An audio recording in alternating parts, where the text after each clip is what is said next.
नमस्कार दोस्तों, मैं राजकुमार मौर्य आज की इस वीडियो में बात करने जा रहे हैं न्यूज 24 के पत्रकार राजीव रंजन जी के बारे में। न्यूज 24 में माहौल क्या है प्रोग्राम लेकर आते हैं। माहौल क्या है, गांव में जाते हैं, गलियों में, चौराहों पे, जहां खेत खलियानों में जहां आम रिपोर्टर नहीं पहुंचते, वहां पर माहौल क्या है प्रोग्राम एक कैमरामैन लेकर के खुद एकदम simple, no music, no drama, ज़्यादा इधर उधर की बात नहीं करते, केवल और केवल ज़मीनी हकीकत दिखाते हैं। आपने देखा होगा, हमें बताने की कोई विशेष ज़रूरत नहीं है, लेकिन कुछ भी मैं आपको आगे बताने जा रहा हूं जो इनके साथ हुआ है। इन्होंने अभी फ़िलहाल जब हेमंत सोरेन को राजभवन से गिरफ्तार किया जाता है तो उस गिरफ्तारी पर इन्होंने सवाल खड़ा कर दिया। ऐसा मुख्यमंत्री, ऐसा लोकप्रिय मुख्यमंत्री जो मुख्यमंत्री के पद पर बैठा हुआ है, उस मुख्यमंत्री को अगर ईडी गिरफ्तार करके बिना बेहतर सबूतों के गिरफ्तार करके जेल में डालती है तो पत्रकार सवाल करेंगे ही। वहीं पर हेमंत सोरेन के अलावा हुड्डा परिवार पर ईडी सीबीआई का प्रकोप जारी है, जहां पर हरियाणा के किसान, पंजाब के किसान दिल्ली में डेरा डालने वाले हैं और वहां पर बीजेपी को मुसीबत दिख रही है लोकसभा चुनाव को लेकर के। वहीं पर तेजस्वी यादव जब नीतीश कुमार के साथ सरकार में थे तब भी उनके ऊपर बुलाया जा रहा था ईडी के द्वारा, सीबीआई के द्वारा। जब छोटे थे तब उनके पिताजी के नाम पे कोई मुकदमे हैं तो उनको भी घसीटा जा रहा था और तेजस्वी यादव के ऊपर। उसके अलावा अरविंद केजरीवाल को आपने देखा ही, अरविंद केजरीवाल को ईडी बार बार समन देती है और बार बार उस समन को एक तरह से कूड़े में फेंक देते हैं अरविंद केजरीवाल और ये बोलते हैं कि इसमें हमारा कोई रोल नहीं है और सीधा सीधा नकार देते हैं कि नहीं आऊँगा, जो करना है कर लो। वहीं पर अगली बात बोलते हैं अरविंद केजरीवाल के जो नेता राज्यसभा सांसद संजय सिंह, ईडी के ऊपर इतने आरोप, इतने प्रत्यारोप, मोदी जी के ऊपर इतने आरोप प्रत्यारोप लगाए, योगी जी के ऊपर लगाए, आज उनका हाल क्या है आप देख रहे हैं। आज उनके बोलने के नज़रिए की वजह से आज वो जेल की सलाखों के पीछे हैं। हेमंत सोरेन भी जेल के सलाखों के पीछे जा चुके हैं और आम आदमी पार्टी के सत्येंद्र जैन हो, मनीष सिसोदिया हो, ऐसे लोगों को ईडी के माध्यम से या किसी ना किसी मामले में कहा जाता है कि फंसा करके जेल के पीछे भेज दिया गया है और उनके ऊपर अभी जमानत भी नहीं हो रही है।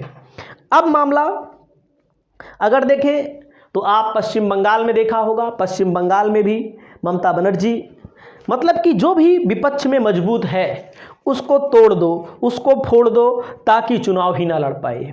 वहीं पर मैं आपको बताना चाहता हूं, ऐसे नेता जब एक दिन प्रोग्राम लेकर आए थे, इन्होंने ईडी के ऊपर सवाल किया। न्यूज 24 के ऊपर प्रोग्राम अभी चल रहा था हाल फिलहाल में, इन्होंने साफ साफ उसमें कहा ईडी को लेकर के और भारत रत्न को भी लेकर के, मतलब कि अपनी बात जो बोलते हैं एकदम सटीक तरीके से बोलते हैं। इन्होंने कहा अजीत पवार, जिनको महाराष्ट्र के तत्कालीन मुख्यमंत्री देवेंद्र फडणवीस ने कहा था चक्की फिशिंग, जब मुख्यमंत्री बनते हैं अजीत पवार, उसके कुछ दिन पहले मोदी जी कहते हैं कि जो सरकार, जो अजीत पवार हैं, इनके ऊपर इतने करोड़, इतने हजार करोड़ के कई हजार करोड़ रुपए के आरोप हैं, आरोप के अलावा भ्रष्टाचारी हैं। लेकिन इन्होंने उसी प्रोग्राम में बताया बीजेपी के साथ जब से आए हैं उनके ऊपर कोई भी कार्यवाही नहीं हो रही है और आप देख रहे हैं कोई भी कार्यवाही नहीं हुई। छगन भुजबल महाराष्ट्र के ही हैं, इन्होंने भी जैसे ही बीजेपी का दामन थामा, इनके ऊपर ईडी की कोई कार्यवाही नहीं हो रही है, क्योंकि इसके पहले ईडी सीबीआई इनके ऊपर पूरी की पूरी कार्यवाही कर रही थी। मैं नहीं कह रहा हूं, इन्होंने कहा था। हसन मुस्लिम के यहाँ रेड पड़ती है, इनके ऊपर रेड पड़ती है। जब से एनडीए गठबंधन में आए हैं तब से इनके ऊपर कोई भी कार्यवाही नहीं हो रही है।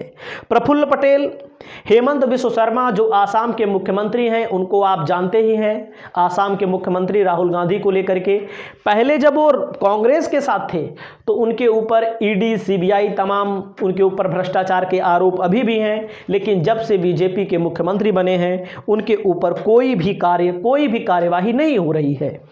और येदियुरप्पा जो कर्नाटक के हैं, उनके ऊपर अभी आपने देखा होगा, उनके ऊपर भी बहुत सारे आरोप लगे हैं, उनके ऊपर भी कोई कार्यवाही नहीं हो रही है।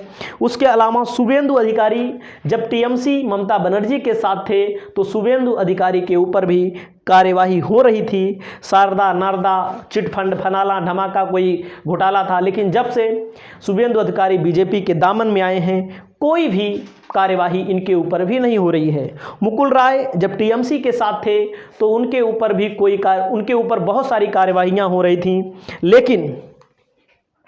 लेकिन जब बीजेपी में चले गए तो कोई कार्यवाही नहीं होती है, लेकिन फिर वो मुकुल राय टीएमसी में चले गए हैं। उसके अलावा टीएमसी के नेता यानी कि ममता बनर्जी मुख्यमंत्री, उनके भतीजे को लेकर के कार्यवाही होती रहती है। अब मामला यहां पर फंस चुका है कि क्या न्यूज 24 से राजीव रंजन जी को निकाल दिया गया है। राजीव रंजन की फोटो दिखाना जरूरी है और आप जानते हैं हमें दिखाने की ज़रूरत नहीं है, लेकिन हर जगह का माहौल पूरा का पूरा बताते रहते हैं। तो आप देख सकते हैं राजीव रंजन जी की जो फोटो है, ठीक है, तो आप देखिएगा क्या निकाल दिए गए हैं। इनका खुद का यूट्यूब चैनल इन्होंने कुछ दिन पहले बनाया था, आज नहीं कुछ दिन पहले, मतलब जिस पर लाखों की संख्या में सब्सक्राइबर भी हैं, लाखों की संख्या में वीडियो देखते हैं। पहली बार ऐसा हुआ है कि इनके माहौल क्या है यूट्यूब चैनल पे 13 दिन हो गया कोई वीडियो नहीं आया हुआ है। और उसके अलावा न्यूज 24 चैनल पर भी इनका वीडियो नहीं आया हुआ है। तो मैं आपको और चीज़ें बता रहा हूँ, वो ट्वीट भी आया है एक, उनको भी मैं बता रहा हूँ। तो क्या पुण्य प्रसून वाजपेयी की श्रेणी में चले गए हैं? अभिसार शर्मा, रवीश कुमार, अजीत अंजुम, साकेत उपाध्याय, सौरभ शुक्ला जैसे